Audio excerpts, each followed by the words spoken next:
Me parece importante, antes de retomar, pues eso, contextualizar un poquito, ¿no? Para mí es muy importante explicar que este trabajo, voy a poner un momento esta diapositiva,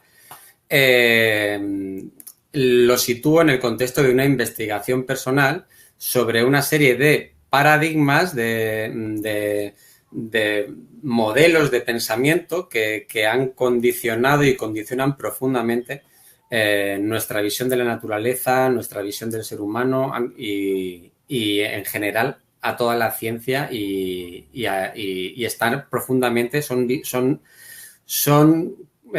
digamos, visiones que están profundamente impregnadas en nuestra sociedad. Y para mí es importante recordar esto porque esta presentación habla sobre una visión no mecanicista de la vida, pero es importante para mí recalcar que el mecanicismo es una faceta de este modelo de pensamiento, ¿vale? Y que yo pues estoy investigando en otras 6 facetas más y para mí son interdependientes, es decir, no podemos terminar de entender una sin entender la otra, ¿no? No podemos tener una visión mecanicista, no se puede entender el mecanicismo si no hay un materialismo, si no hay un reduccionismo, si no hay un racionalismo, etcétera, ¿no? Entonces, para mí es importante entender esto, ¿no? Que el mecanicismo es una faceta, ¿no? De este modelo dominante de ciencia, de comprensión de la naturaleza y que hay otra serie de facetas que son, como decía, ¿no? Caras de un mismo prisma, ¿no? Entonces también, pues, ¿no? Explicaba que estos paradigmas los podemos rastrear su origen histórico en la fase formativa de la ciencia moderna que transcurre durante el siglo XVII, ¿vale? Que quizá el evento histórico más relevante en este sentido es la fundación de la Royal Society en este siglo.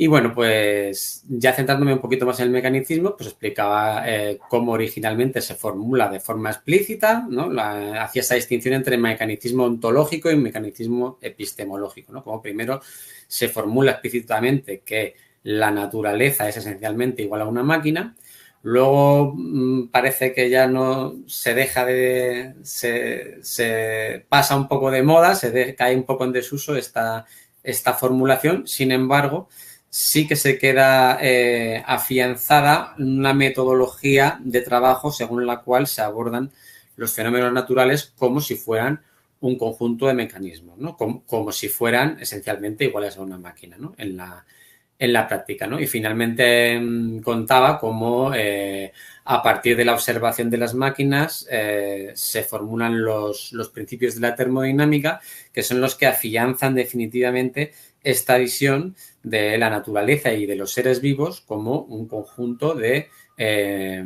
mecanismos empujados por una inercia, por este segundo principio de la termodinámica, ¿no? que mueve inercialmente, empuja todos estos movimientos aleatorios y mecánicos, ¿no? Y entonces afianza esta visión de los sistemas naturales en la cual pueden plenamente y completamente comprenderse mediante las leyes de la mecánica clásica, de la química clásica, de la estadística. Entonces, lo que a mí realmente me interesa, y esto también lo quiero volver a recalcar y enfatizar de este trabajo que estoy haciendo, más allá de entender cómo han condicionado a la ciencia estos paradigmas, es poder acercarnos a lo que estos paradigmas de alguna manera nos impiden ver, ¿no? O sea, a las cosas que nos estamos perdiendo por tener nuestro pensamiento y nuestra percepción condicionada, ¿no? En este caso, por el paradigma mecanicista, ¿no? Y en este caso, pues hablaba de esas cualidades del mundo orgánico que, de alguna manera, la visión mecanicista nos hace ciegos a ella y que realmente son aspectos, cualidades de la naturaleza que son, esto también, insisto mucho en ello, son empíricamente observables, ¿no? Y que todas las culturas tradicionales, todas las culturas ancestrales los han expresado y también pues una serie de autores, que son en los que baso mi trabajo, han reflexionado sobre ellos y bueno, pues más o menos en parte en esta visión tradicional de la naturaleza, basada en la observación de la naturaleza y en estos autores, me baso para presentar pues esta recopilación de cualidades que el mecanicismo de alguna manera nos impide ver, ¿no? Entonces hablaba por un lado, de esa organización holárquica por la cual todos los sistemas naturales son a la vez parte y a la vez parte de otro sistema, están englobados por otro sistema y a la vez engloban otros sistemas y tienen una relación simbiótica de dependencia mutua tanto hacia sus partes como hacia la totalidad que los contienen y cómo todos estos sistemas están conectados de esta manera, desde la célula hasta la biosfera, y cómo a través de toda esta organización holárquica hay un flujo de procesos simultáneos, muy dinámico, de procesos conectados coherentemente, de procesos que engloban a otros procesos y que de esta manera conectan coherentemente desde procesos que ocurren a nivel subcelular hasta procesos que suceden a nivel de toda la biosfera y desde procesos que suceden en unos milisegundos hasta procesos que abarcan millones de años, ¿no? Es esta idea de este continuum de procesos coherentemente conectados, ¿no? Este continuo cohesivo que decía Paul Weiss, ¿no? También veíamos cómo dentro de este continuum se da la circunstancia de que todos los elementos orgánicos se integran armónicamente en el sistema que los engloba y son capaces tanto de autorregularse como de ejercer una función crítica o significativa en la autorregulación del conjunto que los engloba, ¿no? Y ahí veíamos, por ejemplo, esos maravillosos lobos de Yellowstone, ¿no? Como ejemplo de esto. Entonces se da dentro de esta organización holárquica esa doble función no solo de autorregulación, sino también de autopoiesis, como decía Maturana. O sea, los sistemas vivos no solo se autorregulan, sino que además se autoconstruyen. Y también esa función de negentropía, de generar un orden, de generar una diversidad de polaridades y de estructuras que contienen una gran cantidad de energía y de forma cada vez más alejada del principio termodinámica, ¿no? Del equilibrio termodinámico. Si vemos la evolución de la vida, cómo ha ido generando estructuras cada vez más complejas, más diversas, y también lo veíamos en la sucesión ecológica, ¿no? Como a medida que el ecosistema se acerca a su clímax, se va alejando el equilibrio termodinámico, va generando más diversidad y va concentrando más energía. Y lo mismo pasa en el desarrollo embriológico, ¿no? Desde esa primera célula que somos hasta cómo se van desarrollando toda esta diversidad de tejidos, de gradientes contenedores de energía, ¿no? Estas eran un poco las cualidades del mundo orgánico de las que hablábamos.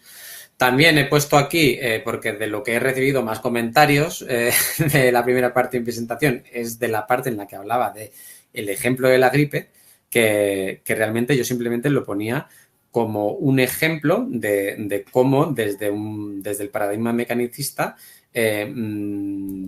no vemos o no tenemos en cuenta, aunque lo tengamos delante, un proceso que en todos sus detalles, todos los detalles que suceden, en este caso en la gripe, estamos viendo que apuntan o son coherentes con un proceso de autorregulación en el cual todo lo que sucede tiene un sentido y tiene una coherencia con este proceso de autorregulación, de un proceso autorregulador beneficioso para el organismo, ¿no? Y cómo, a pesar de que empíricamente todos y cada uno de los detalles y nos indican esto,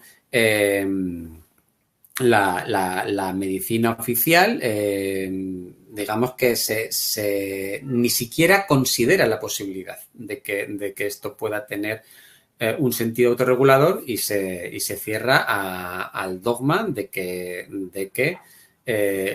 esto es una enfermedad generada por un agente patógeno, a pesar de que no haya una prueba, una demostración empírica de esto, ni mucho menos, ¿no? Es como que se parte de un esquema preconcebido de las cosas y ese esquema preconcebido nos impide ver toda una fenomenología orgánica muy interesante que está pasando delante de nuestras narices y además nos hace actuar muchas veces de una manera contraproducente, ¿no? Por no tener en cuenta ese continuum de procesos orgánicos conectados coherentemente y con un sentido autorregulador que tenemos delante, ¿no? Esa era un poco la intención de poner el ejemplo de la gripe. Ahora, me han llegado un montón de comentarios, ¿no? Me han preguntado por el rol de los campos electromagnéticos en relación pues a un libro maravilloso de Fichtenberg, ¿no? El The Invisible Rainbow, ¿no? Que es muy interesante porque nos explica cómo hace poco más de 100 años la gripe no sucedía como sucede ahora, en el sentido de que no estaba esta dinámica estacional por la cual todos los inviernos la mayor parte de la población pasa por lo menos un cuadro gripal, ¿no? Este fenómeno estacional generalizado de la gripe no se daba antes y Fichtenberg documenta históricamente cómo las peores epidemias de gripe sucedieron en momentos que coincidían con implantaciones masivas de tecnologías emisoras de radiaciones electromagnéticas, ¿no? Entonces me decían, ¿cómo se integra esto en lo que has dicho? Bueno, pues esto es muy coherente en realidad con lo que he dicho porque si atendemos a lo que, por ejemplo, nos va a explicar Ana María Oliva también en estas jornadas, nos va a hablar de cómo los seres vivos, el electromagnetismo es una parte esencial, una dimensión esencial de todos los sistemas orgánicos. Todos los sistemas orgánicos tienen un tipo de campo electromagnético que es una parte esencial también de su comunicación orgánica, de su funcionamiento, de las condiciones óptimas para su funcionamiento y cómo es completamente lógico y además hay documentación de sobra de cómo la exposición intensiva a las radiaciones electromagnéticas afecta a todo tipo de procesos orgánicos y es completamente lógico porque cuanto mayor sea la diversidad de longitudes y frecuencias de onda a las que estamos expuestos y cuanto mayor sea la densidad y la potencia de estos campos, pues más posibilidades hay de que interfieran con los campos electromagnéticos de nuestro cuerpo. Esto afecta a nivel sistémico y puede perfectamente hacer que puede contribuir sistémicamente al agotamiento fisiológico, que es lo que yo explicaba, que la gripe es una respuesta al agotamiento fisiológico. Y evidentemente, si todo nuestro terreno orgánico está afectado por esta interferencia sistémica, pues esto puede provocar que multitud de funciones orgánicas básicas, como puede ser el mismo transporte de nutrientes de la célula al medio extracelular y viceversa, se realicen con un gasto de energía, acarreando un gasto de energía mucho mayor. Entonces, tiene total sentido que esta contaminación electromagnética sea un factor decisivo entre muchos otros que contribuya a esta propensión al agotamiento fisiológico. También me hablaban de la mortalidad asociada a la gripe Y para mí también es muy importante decir que yo no considero que la gripe genere mortalidad, sino que si una persona muere eh, tras haber un proceso, un cuadro gripal, es sencillamente porque está tan debilitada por envejecimiento o por las cuestiones que sean o por un deterioro de sus sistemas orgánicos, está tan debilitada que no es capaz de resistir al estrés de su propio proceso depurativo.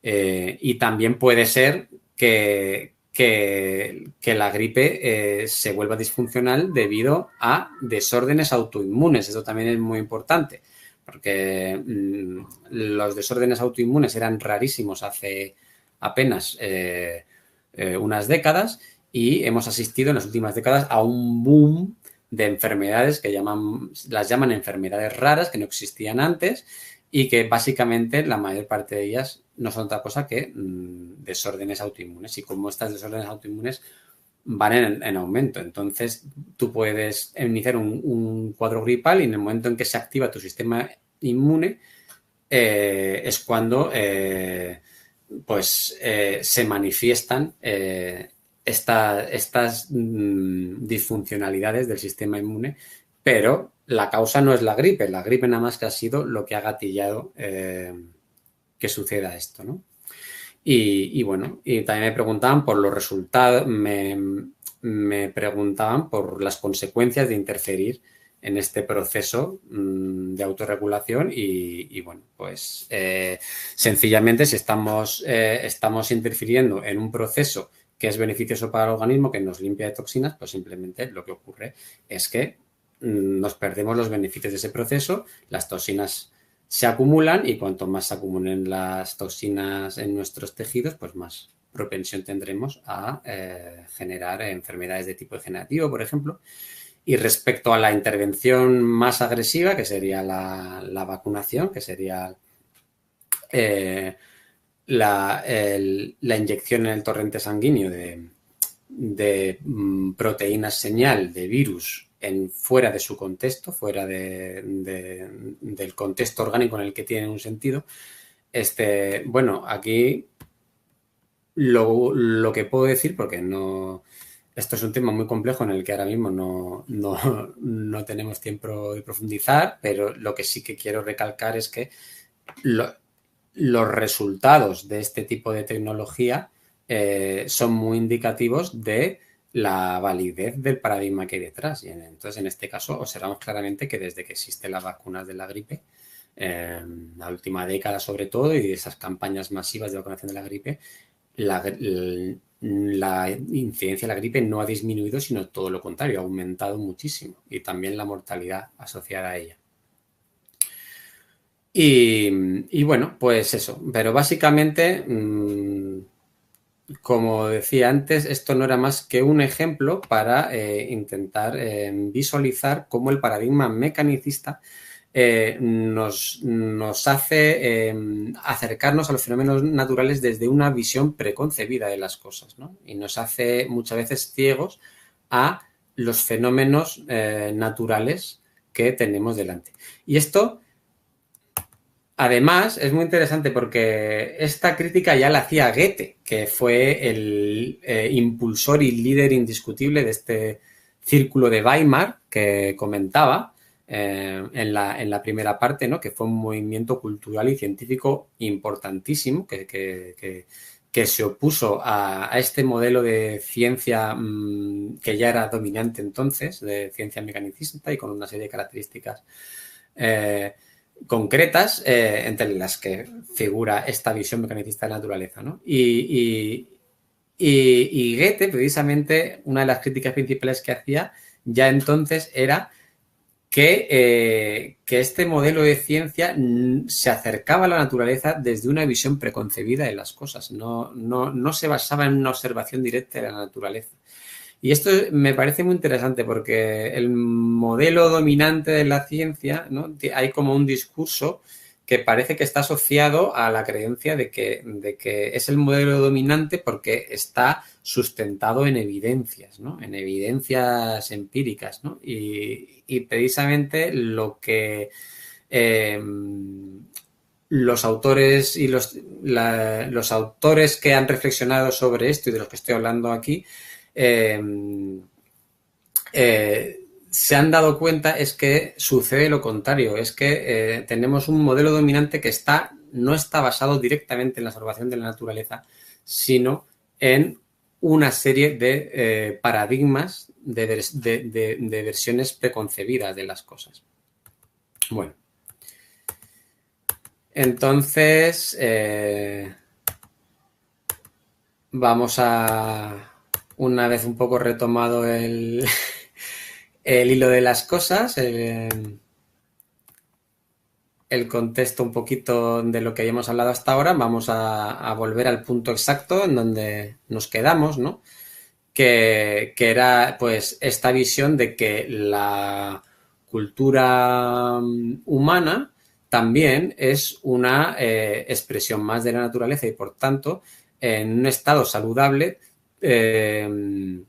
debe presentar toda esta serie de cualidades del mundo orgánico que he mencionado, ¿no? Es decir, una cultura humana en su estado saludable ha de ser capaz de integrarse armónicamente en el entorno, en el continuum de relaciones que la engloba y la sostiene.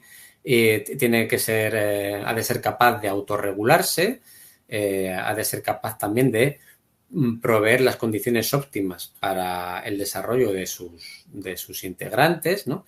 Y esto es lo que observamos en las culturas ancestrales y concretamente Edward Goldsmith dice una cosa muy importante que también quiero recalcar y es que este es el estado natural de las sociedades que él llama vernáculas, sociedades sin estado, es decir, sociedades autogobernadas, sociedades sin Estado o sin una influencia excesiva del Estado o instituciones análogas.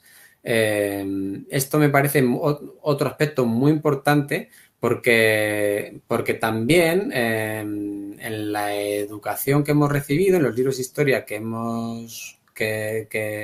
los que hemos sido educados, no nos hablan para nada de la existencia de estas comunidades, que no hace falta irse al Amazonas ni a sitios exóticos, sino que incluso aquí en Europa, en la península ibérica, existieron hasta tiempos muy recientes, ¿no? Sociedades autogobernadas, sociedades que se autogobernaban y autorregulaban mediante el sistema del concejo abierto en el que participaban todos los vecinos, hombres y mujeres, y que eran creadoras de su propia cultura, material e inmaterial, y en las que, como decía Ivan Illich, la convivencialidad era un elemento central, ¿vale? Había toda una serie de tareas en las que se implicaba toda la comunidad, una serie de festejos, una serie de actividades culturales en las que se implicaban todos y había una conciencia muy de lo comunal.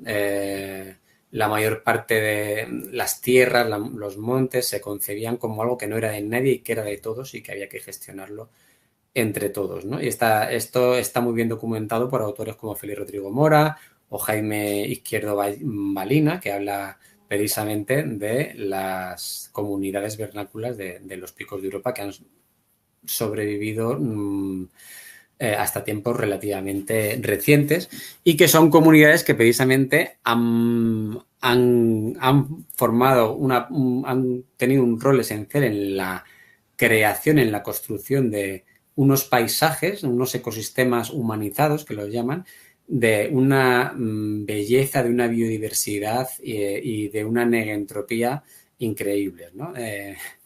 Y bueno, pues también me parece interesante mencionar que las comunidades indígenas, en las comunidades vernáculas también no solamente tienen este comportamiento homeotélico, ¿no? Este comportamiento, no solamente la cultura está integrada armónicamente con su entorno, con su continuum de relaciones, sino que además es una cultura autoconsciente de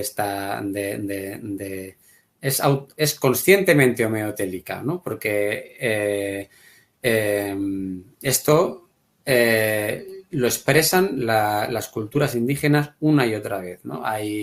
Por ejemplo, en la cultura lakota está esta fórmula que utilizan cada vez que expresan una intención, un propósito, siempre terminan diciendo Ahomi Takuye Oyasin, o como pronuncian Ahomi Takiase, ¿no? Que significa por todas nuestras relaciones. Es decir, cada vez que yo expreso una intención, un propósito, digo por todas nuestras relaciones, lo alineo,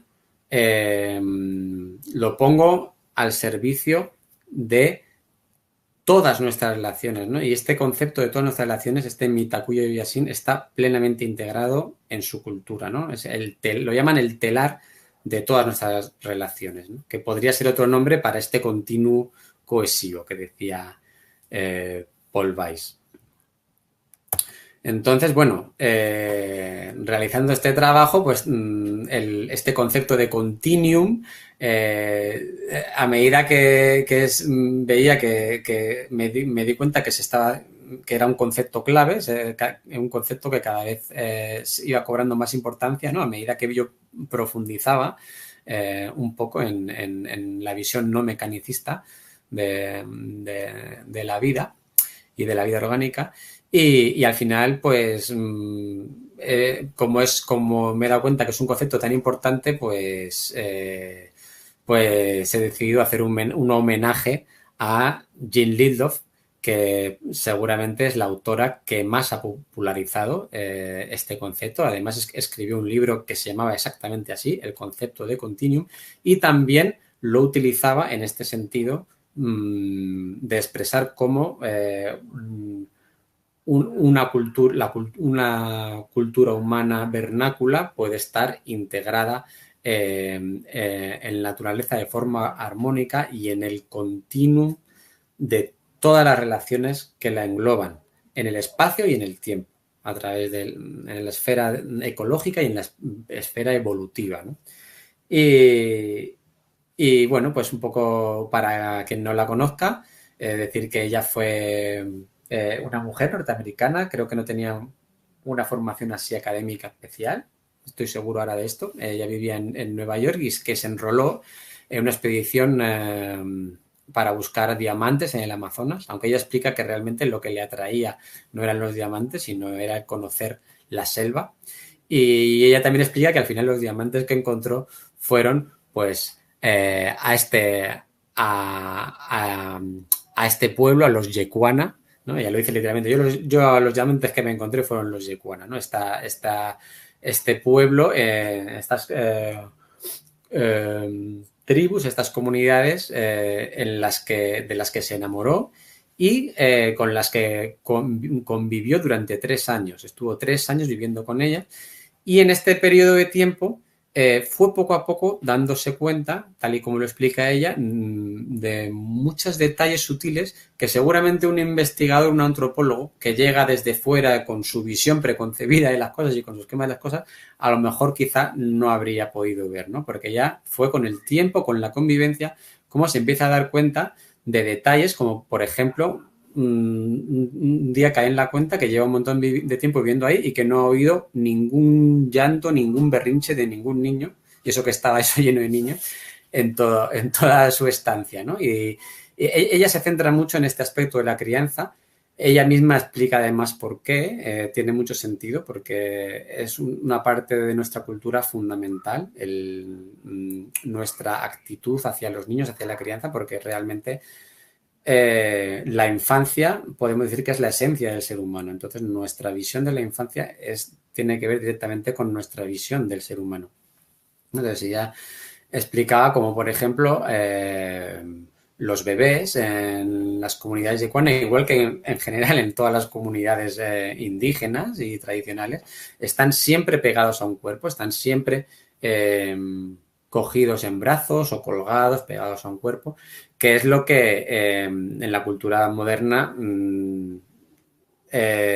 convencionalmente se dice que es malo porque hace a los niños dependientes, porque hace que no adquieran su autonomía, y sin embargo ella veía lo contrario, que los niños allí eran mucho más autónomos, eran mucho más cooperativos, eran muy cooperativos, muy sociales, adquirían su independencia mucho antes, ¿no?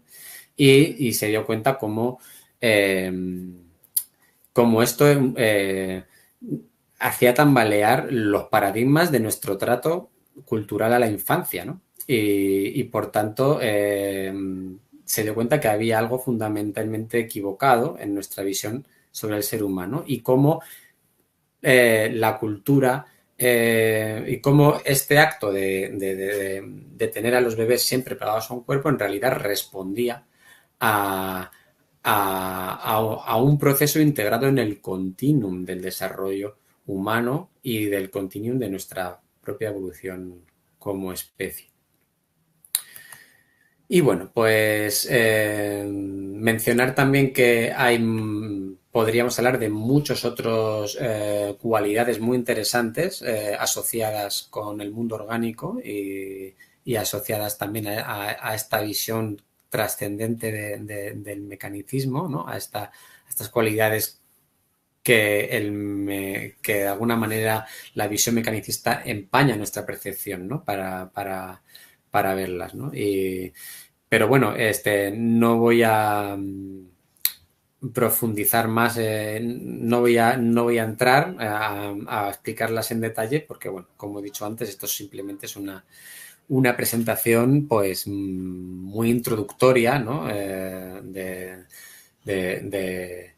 de este paradigma de la organicidad, ¿no?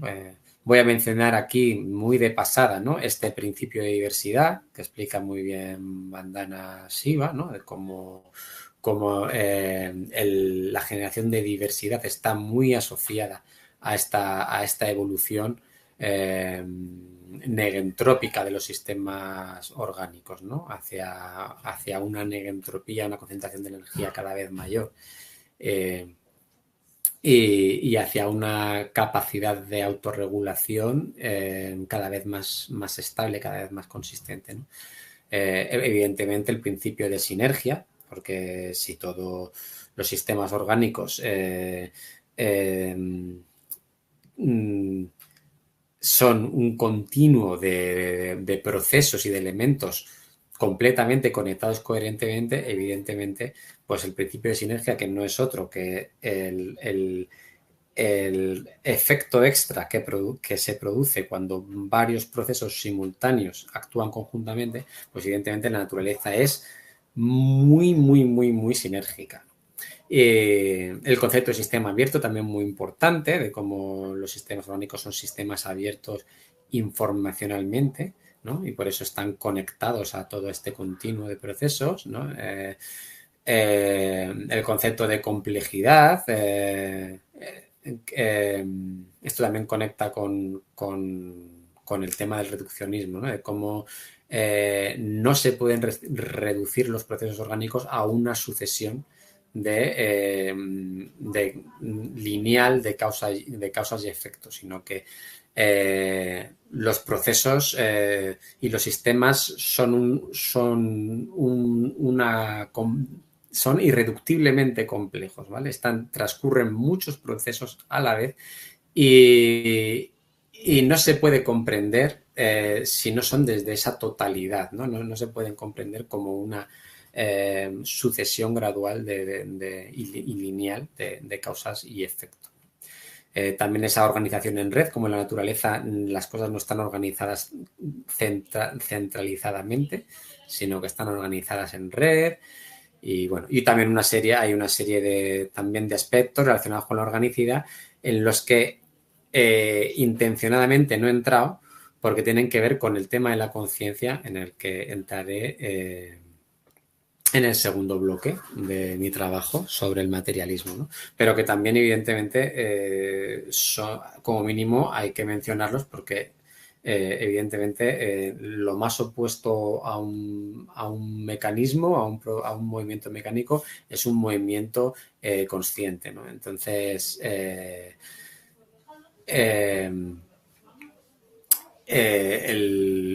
por ejemplo, la vida como proceso cognitivo, que es un aspecto muy, muy, muy importante que desarrolla Maturana y en el que entraremos en este siguiente bloque, ¿no? Así como otros aspectos relacionados con la conciencia y que además no podemos perder de vista de que todas las sociedades indígenas, todas las sociedades que vivían integradas armónicamente en la naturaleza, consideraban que en la naturaleza todo tiene un cierto tipo de conciencia y que por eso precisamente tenían una visión no mecanicista de las cosas. Seguiremos con el tema de la conciencia en la segunda parte de mi trabajo. Y ahora, pues, la última parte de esta presentación quería un poco centrarla en cómo se ha desarrollado históricamente la biología, que es mi campo, cómo ha sido profundamente condicionada por esta visión mecanicista y cómo realmente el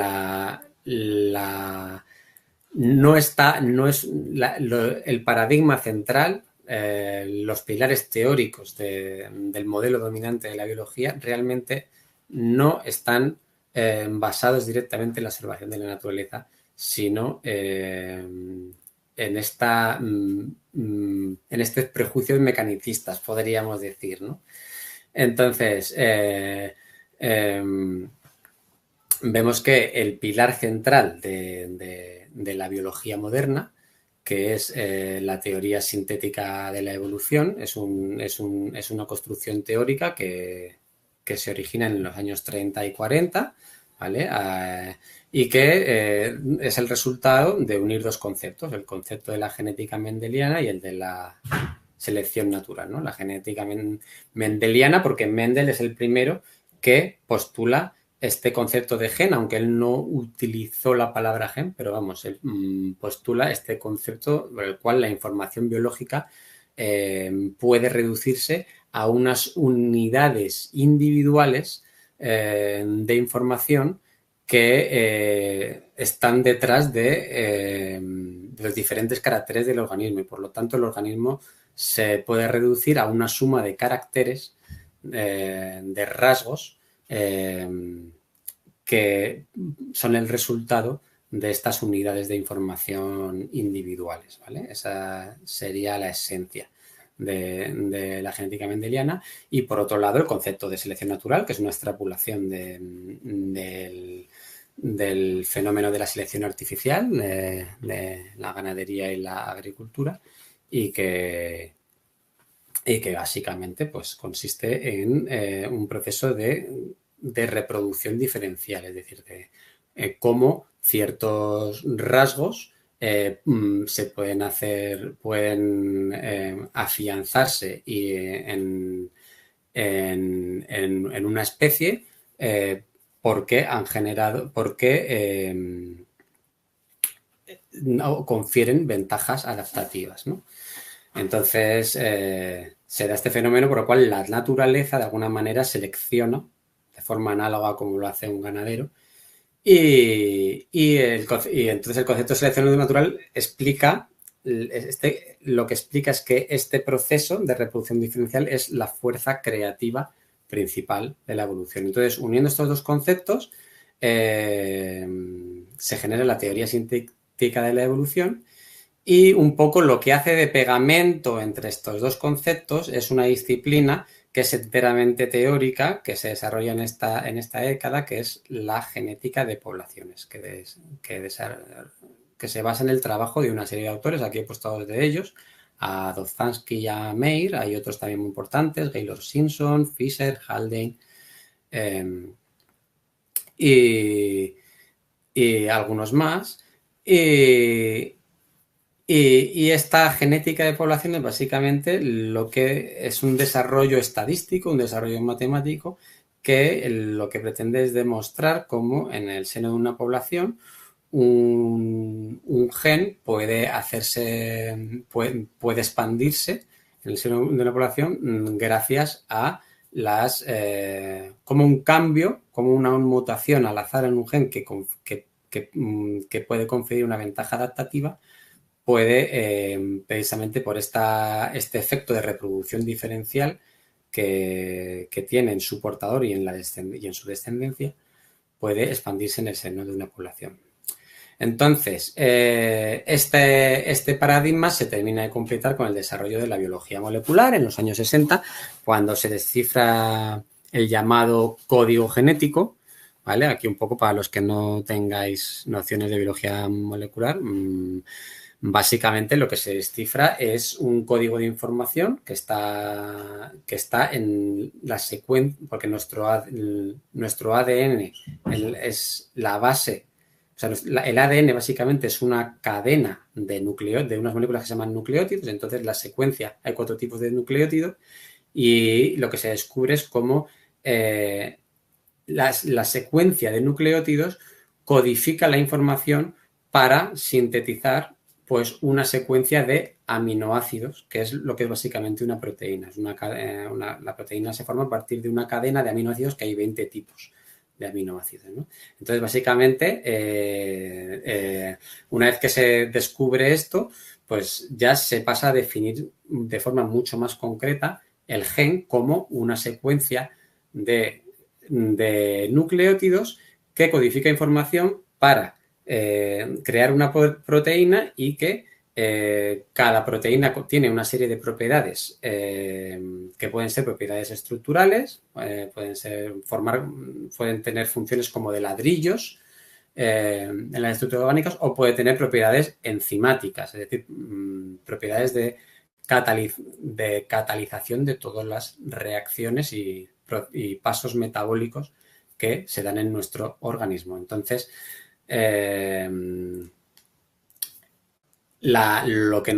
una vez que se completa de esta manera la teoría sintética, básicamente lo que nos viene a decir es eso, que los organismos básicamente son el resultado de un despliegue de mecanismos que proceden de unas unidades de información que se llaman genes, que son estas secuencias de nucleótidos que codifican información para crear unas proteínas, y cada proteína confiere un carácter al organismo, ¿vale? Entonces, toda la modelización de la teoría sintética parte de ahí. La consecuencia de esto, pues la consecuencia de esto son, primero, que se ve la evolución como resultado de 2 únicas fuerzas evolutivas. Una, lo que llaman el azar, la propia deriva aleatoria de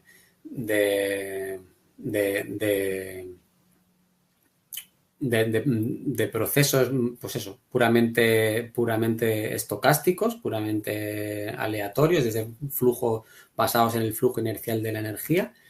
Y por otro lado, el concepto de reproducción diferencial, que es un concepto esencialmente competitivo, ¿no? Porque se basa,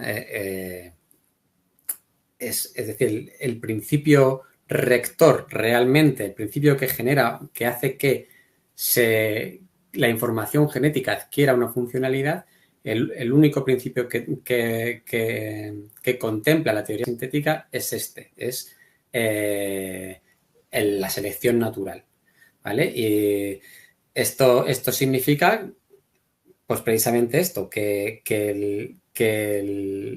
los cambios, el origen de estas unidades de información de las que dependen, o sea, las unidades perdona, que estoy hoy un poquito espeso.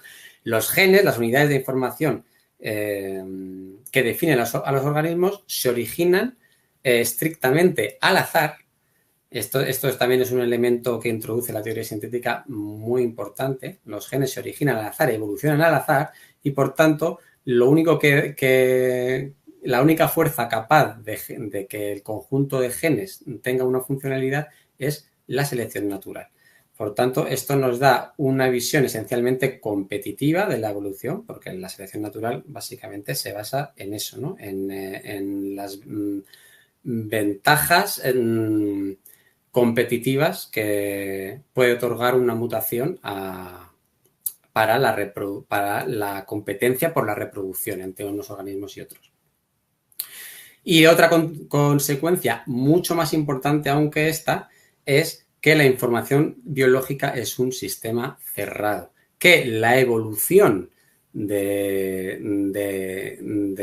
la genética que define a los organismos está completamente desconectada de este continuum de procesos orgánicos. Es decir, que todas las relaciones, todas las interrelaciones orgánicas, toda la fisiología, las interrelaciones ecológicas no tienen nada que decir, no afectan al cambio, a este cambio evolutivo, sino que este cambio genético se da estrictamente al azar y únicamente, y es modelado por efectos estocásticos, efectos de deriva aleatoria, por un lado, y por los efectos de la selección natural, ¿vale? Entonces,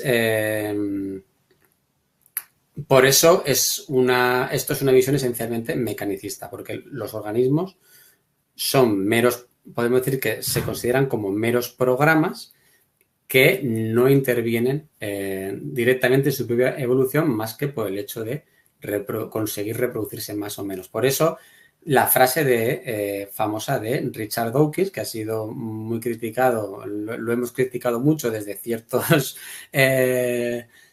círculos, pero realmente este hombre lo único es ser totalmente consecuente, totalmente coherente con este paradigma, con el paradigma de la teoría sintética, ¿no? Y por eso dice que los seres vivos somos máquinas de supervivencia para nuestros genes, ¿no? En realidad la frase es más larga, ¿no? Dice que somos robots ciegamente programados para la supervivencia de nuestros genes. Él realmente simplemente está llevando a sus últimas consecuencias la esencia de los pilares centrales teóricos de la biología moderna. Entonces, esta visión de la evolución que se nos ha presentado como un triunfo de la ciencia, ¿no? Se nos ha presentado como algo plenamente establecido, ¿no? Tenemos la idea de que es algo totalmente establecido, totalmente basado en la evidencia, y sin embargo, toda esta propaganda está enmascarando el hecho, que para mí es muy importante, de que no es una visión que se base directamente en la observación de la naturaleza, ¿vale? Que el fundamento teórico de este modelo es un desarrollo esencialmente teórico, la genética de poblaciones, que además es un desarrollo, digamos, estadístico de cómo los genes pueden expandirse en el seno de una población en función de las ventajas adaptativas que confiere.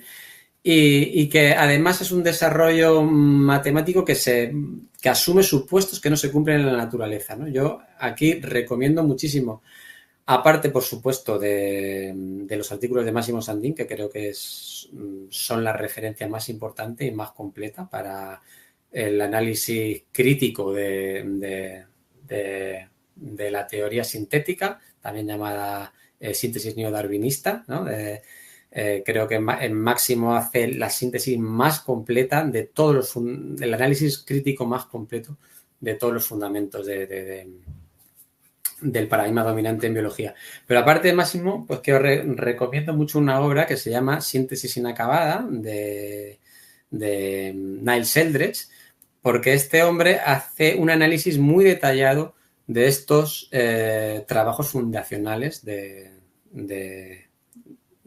la teoría sintética, de la biología moderna, y explica, entre otras cosas, aparte de que asumen estos supuestos que no se cumplen, que a pesar incluso de que asumen una serie de supuestos, a pesar de esto, estos trabajos encuentran problemas teóricos muy serios para resolver cosas tan elementales como, por ejemplo, la especiación, el fenómeno por el cual surge una nueva especie, ¿no? Y se meten en unos berenjenales muy gordos y que realmente no están de una forma sólida terminados de resolver, ¿no? Y muchísimo menos contrastados en la naturaleza y demostrados empíricamente, ¿no? Por eso hace el título de síntesis inacabada, ¿no? Porque considera que la teoría sintética es un fundamento teórico para la biología muy incompleto. Y me gusta mucho también la crítica principal que hace Niles Eldredge, que dice, con la cantidad de interrelaciones diferentes que hay en la naturaleza, con la cantidad de procesos, no puede ser completa una teoría que no tenga en cuenta ninguna de que la única relación que tenga en cuenta para explicar la evolución sea la competencia entre organismos en el seno de una población, ¿no? Con la cantidad de relaciones que hay a nivel ecológico, a nivel fisiológico en todo el mundo orgánico, ¿no? Entonces, para mí, el factor más importante que define el modelo dominante de la biología es ¿no?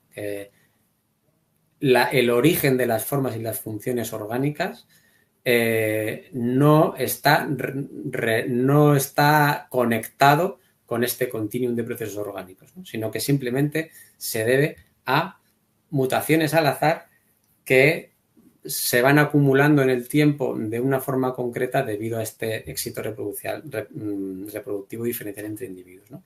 Y que, insisto, no es una visión, no es una teoría que tenga una demostración empírica, es un paradigma esencialmente teórico. ¿Y qué pasa cuando lo contrastamos con la observación de la naturaleza? Bueno, pues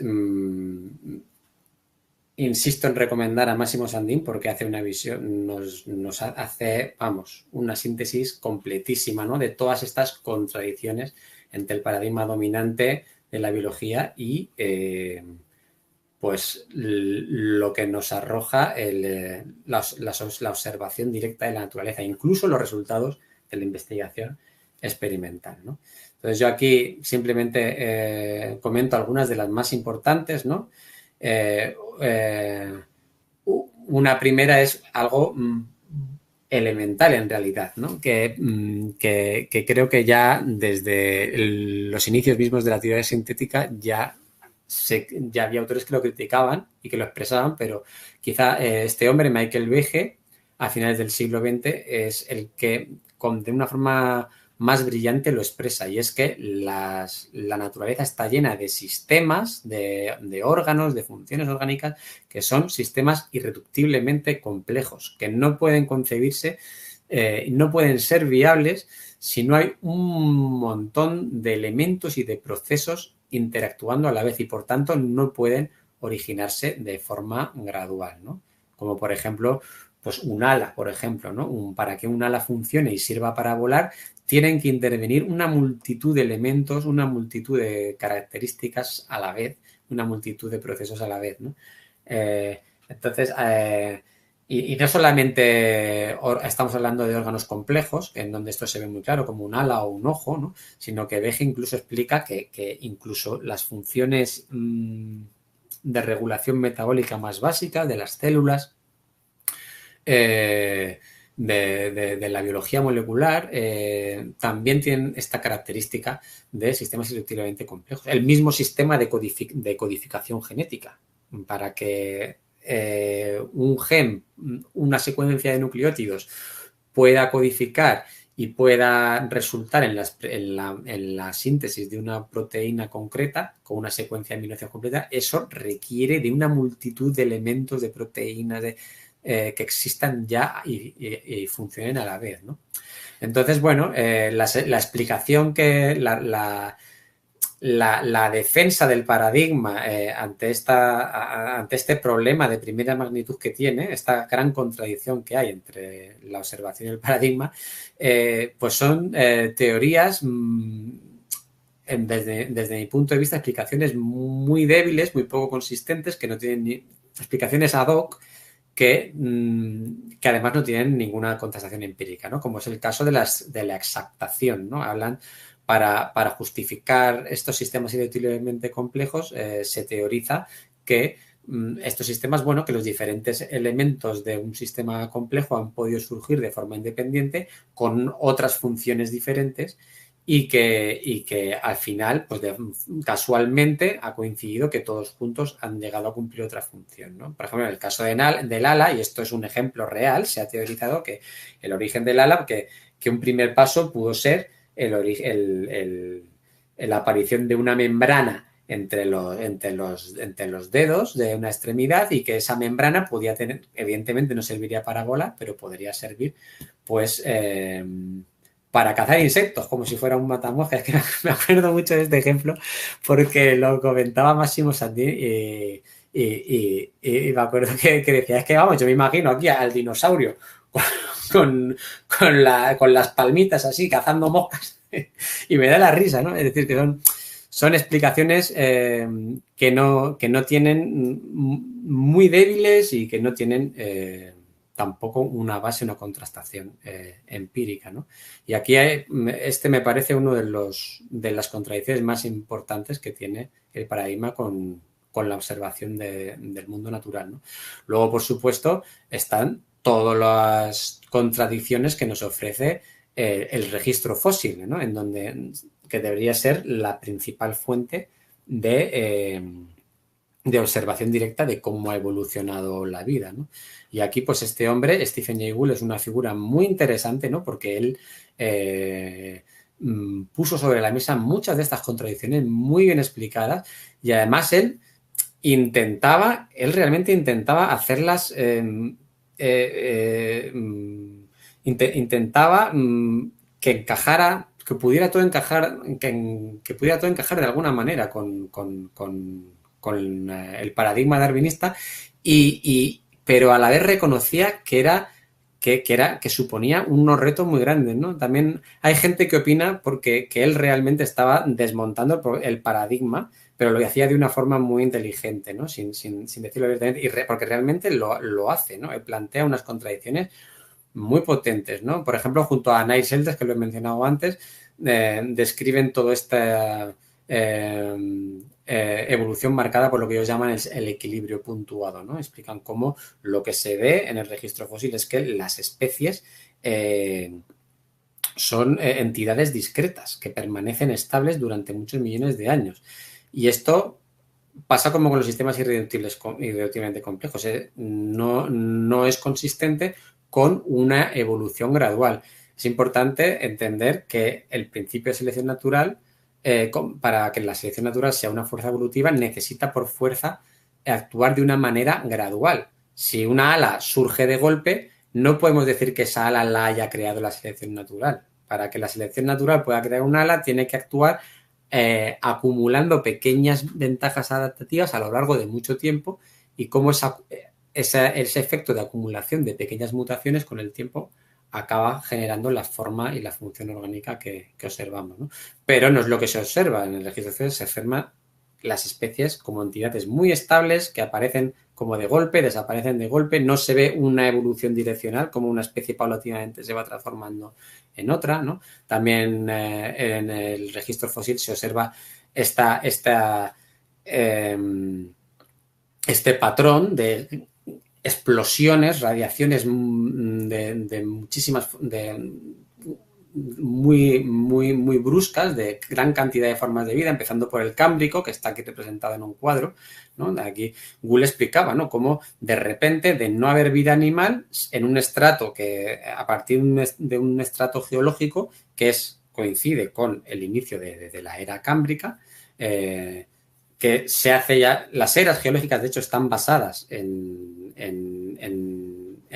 la fauna que nos muestra el registro fósil, porque realmente son cambios muy bruscos. De no haber ningún animal, de repente aparecen de golpe muchísimas formas animales, y no solo eso, sino que están ya desde el principio todos los patrones básicos de diseño de la vida normal. Y no solo eso, sino que además no solo todos los patrones existentes en el mundo animal, sino muchos otros patrones que ya no existen, ¿no? Y esto también hacía mucho hincapié Gould, y también en cómo de repente hay grandes extinciones en las cuales se extinguen la mayor parte de las formas de vida, como en esta célebre de los dinosaurios, que de repente el 90% de las especies desaparecen y en un periodo de tiempo muy corto aparecen, por ejemplo, en el caso de los dinosaurios, en un periodo muy, muy corto de tiempo aparecen todos los tipos de mamíferos. En apenas 10 millones de años, ya desde la ballena al murciélago están todos los tipos básicos de mamíferos, que es un tiempo cortísimo teniendo en cuenta que las especies tienen una estabilidad media de 5 o 10 millones de años. Permanecen estables y sin cambiar durante un periodo de tiempo muy largo. Entonces, pues bueno, realmente, como vemos, la observación de la naturaleza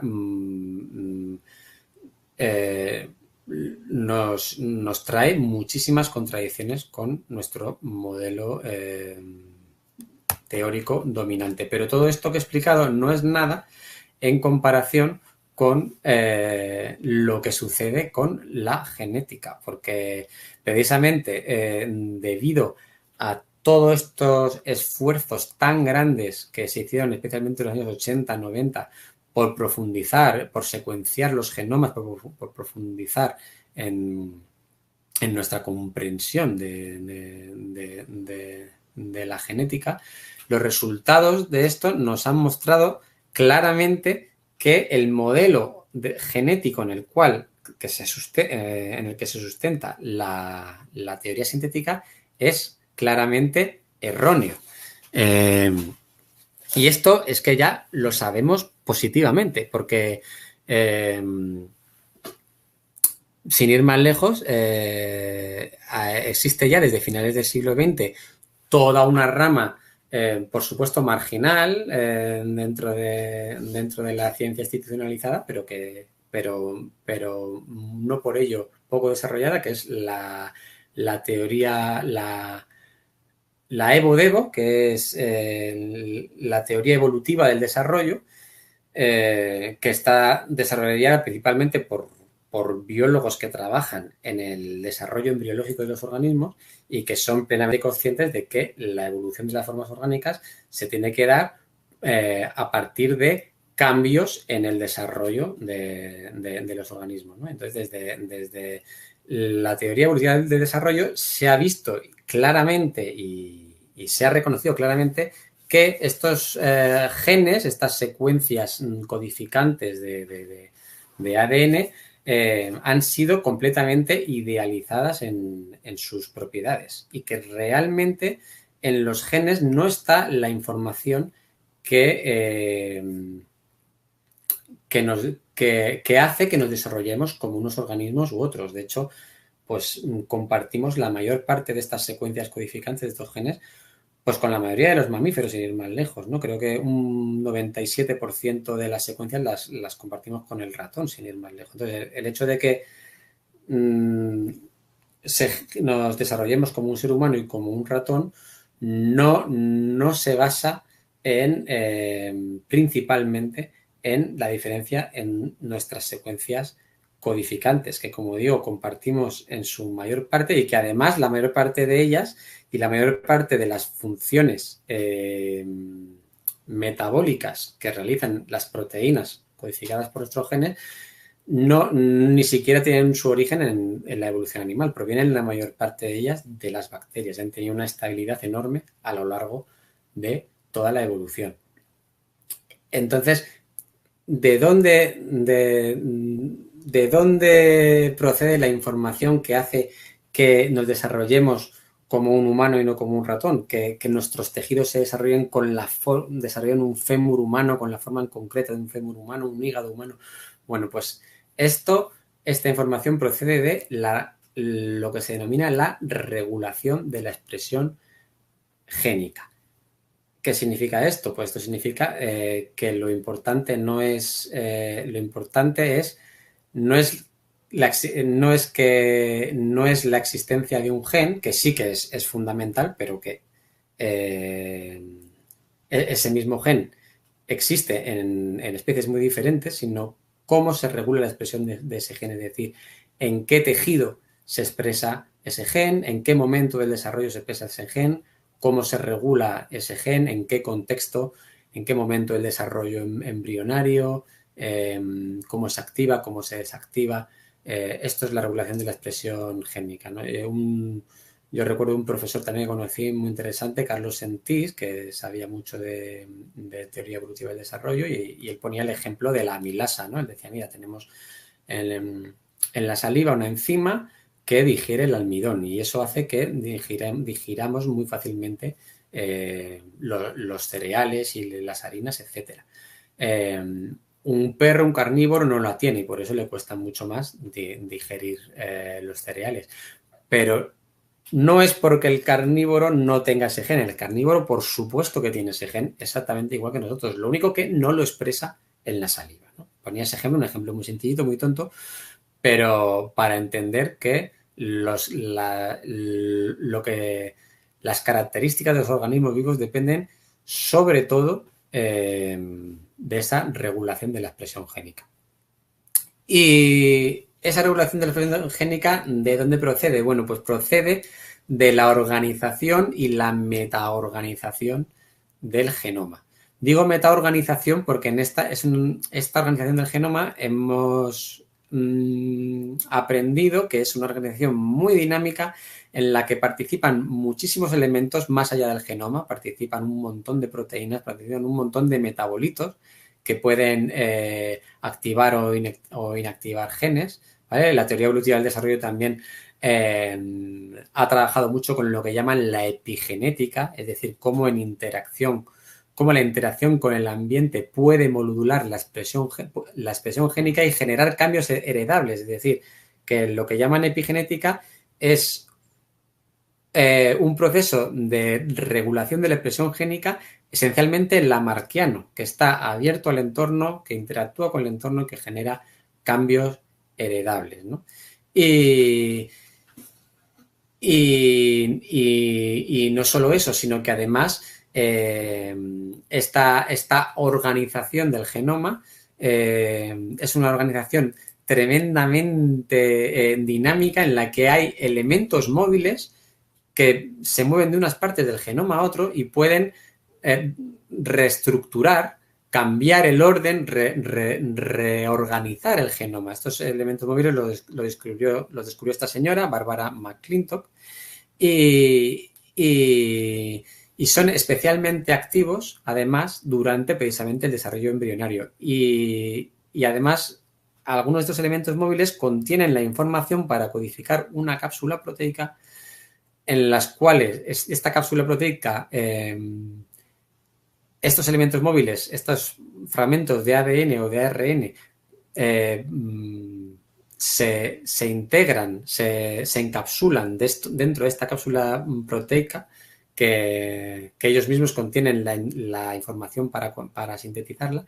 Y esta cápsula proteica con estos elementos móviles de ADN o ARN dentro puede, gracias a esta cápsula, viajar al espacio extracelular y además esta cápsula tiene una serie de moléculas señal que conectan con receptores específicos de ciertas células. Y esto, señoras y señores, no es otra cosa que un virus. Ya estos fragmentos, estos elementos móviles, se les denomina virus endógenos. Y estos virus endógenos tienen una actividad muy intensa conectada a las condiciones ambientales y su actividad es especialmente intensa durante precisamente el desarrollo embrionario. Y se expresan en una serie de procesos fundamentales para el origen de nuestras formas orgánicas, como por ejemplo la placentación, la formación de la placenta. Depende de la actividad de determinados virus endógenos. Entonces, vemos que la información orgánica, la información que está detrás de la formación de las formas y las funciones orgánicas, no responde a este concepto de sistema cerrado que puede mutar al azar, no responde a este concepto de sistema reducible a unas unidades independientes que llamamos genes. La información no se puede reducir a una suma de unidades de información porque la información está distribuida en la totalidad del sistema, en la totalidad del genoma, de la organización del genoma, del proteoma, del metaboloma, todo en una interacción, en una danza complejísima que es capaz de reestructurarse, que responde al entorno y que en definitiva responde a todas estas cualidades que veíamos del mundo orgánico, ¿vale? Es un sistema irreductiblemente complejo, es un sistema abierto al entorno, conectado con ese continuo de procesos orgánicos, ese continuo coherente de procesos orgánicos, es un sistema que se autorregula y básicamente pues es un sistema que ya sabemos que no lo podemos entender en los términos que planteaba la genética mendeliana, ¿no? Y esta es la razón también por la cual, y esto también lo digo mucho, esta es la razón por la cual el fracaso de la llamada ingeniería genética, ¿no? Que también es una expresión que ha caído en desuso, ¿no? Pero cuando se descifró el código genético se pensó que se había descifrado el código de la vida y se invirtió una cantidad enorme de recursos, una cantidad yo creo que sin precedentes en la investigación, debido a esta ilusión de que este conocimiento del código genético nos permitiría diseñar organismos, nada más lejos de la realidad, ¿no? Y esta es la razón por la cual la llamada ingeniería genética no ha conseguido generar seres, productos orgánicos que tengan el suficiente valor por sí mismo como para abrirse por sí mismo paso en el mercado, ¿no? Sino que las grandes empresas de ingeniería genética han tenido que fundamentarse en prácticas monopolistas y en una serie de prácticas agresivas que poco tienen que ver con la ciencia. Y la razón es esta, de que se partía de un concepto reduccionista, mecanicista y esencialmente erróneo de la genética. Y la consecuencia de que respecto a la evolución orgánica, la consecuencia de todo esto es que la fisiología, la inteligencia orgánica sí que es sí que ha de ser responsable directa de su propia evolución, ¿no? Porque como hemos visto, el sistema de información biológica que es responsable y cuyo funcionamiento está a años luz todavía de lo que podemos entender, el sistema de información biológica que es responsable del origen de las formas orgánicas es un sistema en conexión abierto, en conexión con todo el continuo de relaciones, de todas nuestras relaciones, como dirían los Lakota, ¿no?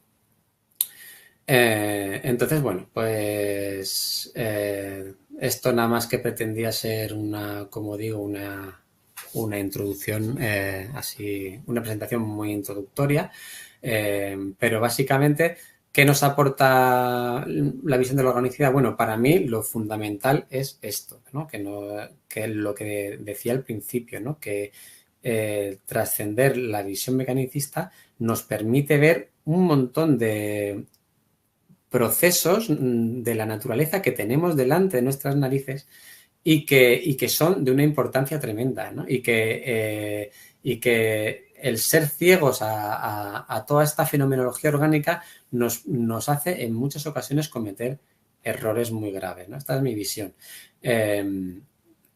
Y esta yo creo que es un poco la visión de muchos de los autores de los que he hablado, ¿no? También aquí menciono que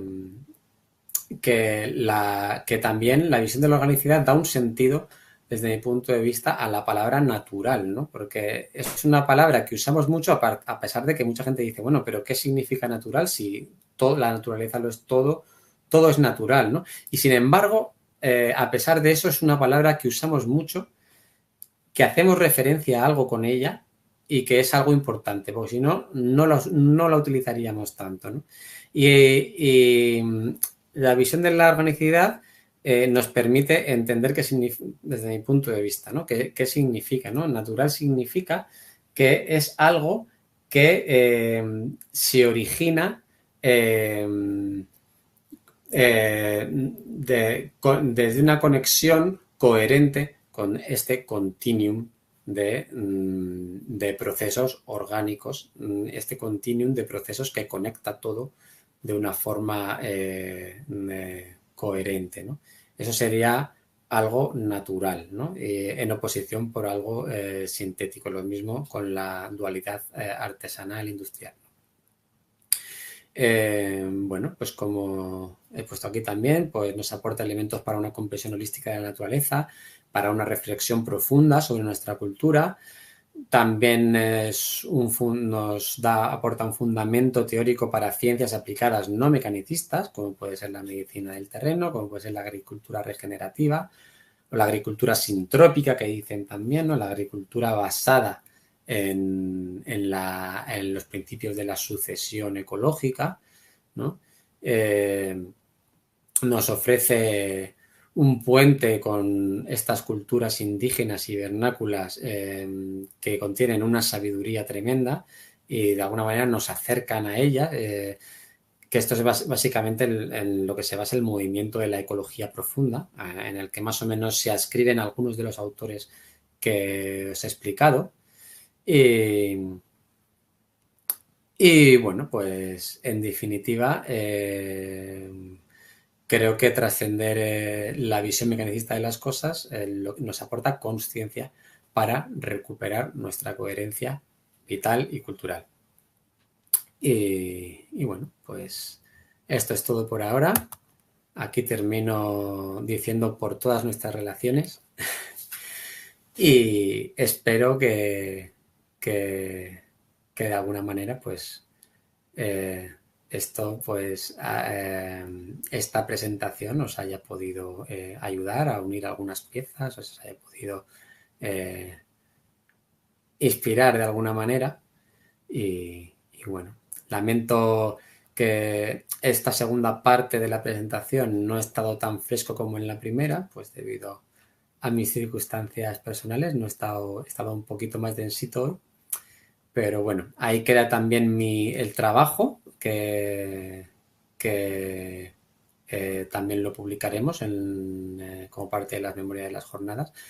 Y también pues a quien quiera profundizar en cualquiera de los aspectos de los que he hablado, pues también se puede poner en contacto conmigo y puedo facilitarle la bibliografía en la que me baso, que parte de... No toda la bibliografía la he leído y la he estudiado a fondo. Hay algunos libros que todavía estoy en proceso de leerlos, ¿no? Como esto es La joyita de Paul Weiss, que ha sido es un libro de los años 70 que me lo he pedido y que me ha llegado hoy y estoy alucinando. Es un libro con un nivel de reflexión y además basado en una experiencia muy larga experimental en el estudio de la biología del desarrollo y es impresionante cómo anticipa, cómo ya antes incluso de que llegaran los resultados de la secuenciación del genoma humano y todo esto, él ya explica por qué la genética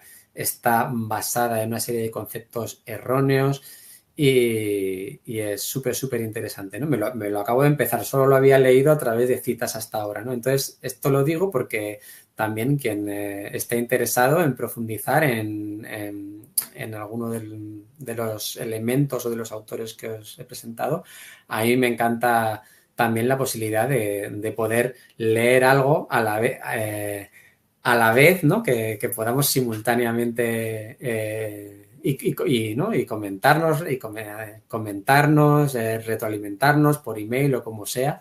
Me parece mucho más bonito que hacerlo yo solo individualmente, ¿vale? Así que cualquiera interesado en profundizar en estos temas, yo me ofrezco a facilitarte bibliografía y si le apetece la podemos comentar juntos a medida que nos la leemos y será mucho más nutritivo que si lo hacemos de forma individual. Y este es un poco el espíritu de estas jornadas, ¿no? Queremos un poco conectar y procesar. Hay mucha información que procesar para construir este cambio de paradigma, ¿no? Hacia una visión de la naturaleza, una visión del ser humano, una ciencia, una cultura que, como diría Goldsmith, esté conectada homeotélicamente a todas nuestras relaciones, a ese continuo cohesivo que nos sustenta y del que formamos partes. Así que, por todas nuestras relaciones. Bueno, John, muchísimas gracias. Te están agradeciendo también en el chat tu exposición. Sí, y bueno, ¿cómo podría la gente conectar contigo si les interesara? Sí, pues nada, fácil. Si quieres, escribimos en el chat mi email. Yo Sí, tengo un email que es Jonchu, ¿sí? Jon de Navarra, T de Toledo, X de Uruguay, @kawac.org. Pueden conectar, sí, yo creo que lo más práctico sería por email, entiendo. Pues mira, lo mostramos aquí, que todo el mundo Eso es. pueda leerlo y que se pongan en contacto contigo para que puedas facilitar toda esta bibliografía y lo que haga falta. Muy bien. Bueno, John, agradecerte muchísimo el esfuerzo que has hecho porque, bueno, soy consciente del cansancio que arrastras. Pedirte, por favor, que descanses de aquí al jueves. No, mañana me lo voy a tomar de relax Bien. total para estar a tope para las jornadas. Sí. Teníamos que haber hecho esta presentación un poquito antes de que yo me cansara tanto para que hubiera podido hacerla con esa frescura con la que hice la primera parte. Pero bueno. Bueno, siempre podemos hacer más adelante otra, añades cosas, Hombre, claro, esto es un cuentas continuo. Así más, que claro, ahora respondemos muchos más preguntas y lo capítulos. que haga falta. Si esto acaba de empezar, Sí, sí, efectivamente. si no sabes dónde te has metido.